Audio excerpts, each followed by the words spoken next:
I started Bikes and Hikes a little bit over 10 years ago.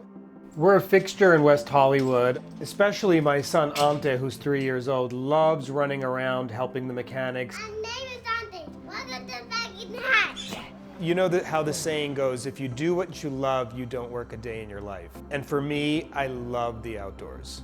Our motto, experience LA, don't drive past it.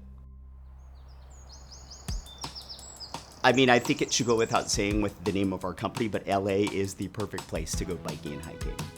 One of the big ways that people find tours is from Google. We constantly keep our Google business profile updated. The photos are key. We want to have the best representation of what we do because we do some really fun stuff.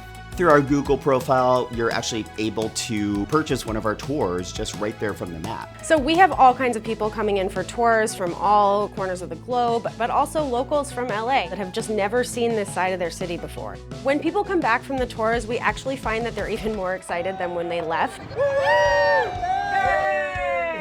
It brings a big smile to my face to hear people say that, you know, it was the most memorable experience they had in Los Angeles.